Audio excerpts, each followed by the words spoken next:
राजधानी इनफोसिटी थाना पथरगाड़ी गोष्ठी संघर्ष मामलें 5 अभियुक्त गिरफ धारुआ अस्त्र में मरणांतक आक्रमण में एकाधिक आहत होते घटन व्यवहृत मरणास्त्र को पुलिस जबत कर गत गणेश पूजा भसाणी बद रक्ताक्त संघर्ष होता 5 अभियुक्त को गिरफ कर कोर्ट चालाण करने सहित घटनार तदंत जारी रखी पुलिस। राजधानी रे इनफोसिटी थाना पथरगाड़ी गोष्ठी संघर्ष मामलें 5 अभियुक्त गिरफ धारुआ अस्त्र में मरणांतक आक्रमण में एकाधिक आहत होते घटन व्यवहृत मारणास्त्र को पुलिस जबत कर गत गणेश पूजा भसाणी बद रक्ताक्त संघर्ष होता 5 अभियुक्त को गिरफ कर कोर्ट चालाण करने सहित घटनार तदंत जारी रखी पुलिस। स्निग्ध रही आम साथ स्निग्ध गणेश पूजा जो बद होता भसाणी समय जो अटैक करागला धारुआ अस्त्र में बर्तमान 5 जन को गिरफ कर कोर्ट फरवर्ड कराई घटना देखु जहाँ सूचना रही कि पथर गाड़िया जो भाव गोष्ठी संघर्ष देखा मिलता एवं से घटन इनफोसिटी थाना पुलिस 5 जन को गिरफ कर निकटू आक्रमण में व्यवहृत जे कि धारुआ अस्त्र एवं काठ फाड़िया जबत कर विशेष करके गत वर्षर गणेश पूजा भसाणी को लेकिन उभय गोष्ठी भितर बद लगी रही परवर्ती समय बद जे कि गत गत काली विलंबित राति पर्यंत से बद पूरा उग्र रूप नहीं जो भाव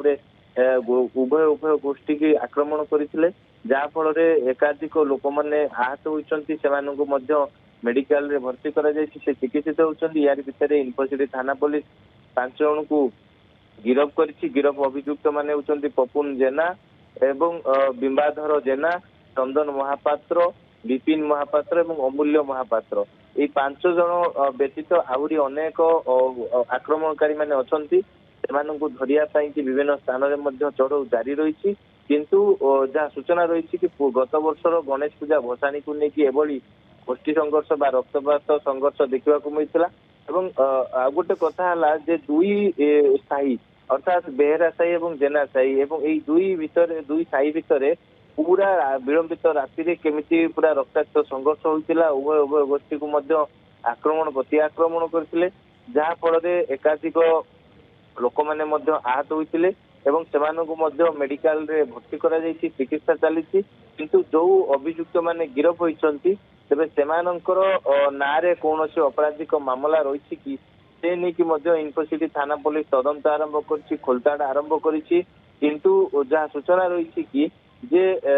गत वर्ष गाँव रे पथरगाड़िया गाँव रे जे कि दुई साही रही से दुई साही भितर गत वर्षर जो गणेश पूजा भसाणी को लेकिन सेमानक भितर बचसा होता पाटितुंड होता उभय साई भितर गंडगोल होता सेतेबेले उभय साई भितर देखि गंडगोल आक्रमण प्रति आक्रमण देखा मिलता पुलिस घटना से तदंत करथिला किंतु हठात गत काली पूरा विलंबित राति जितेबले पूरा रही ऊपर जे रही बेहरा साही और जेना साही उभय भितर जो गोष्ठी संघर्ष देखा मिलता उभय उभय को काठ फाड़िया कटुरी एवं मारणास्त्र केमिति आक्रमण करते जहाँफल एकाधिक लोक मैंने गुरुतर आहत होते पुलिस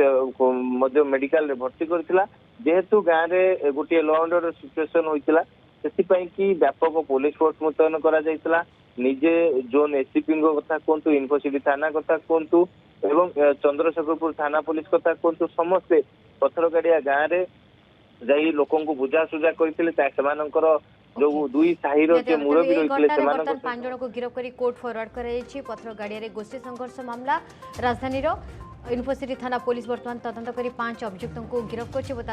कोर्ट फरवर्ड कर घटनार तदंत भी जारी रही। धन्यवाद स्निग्ध।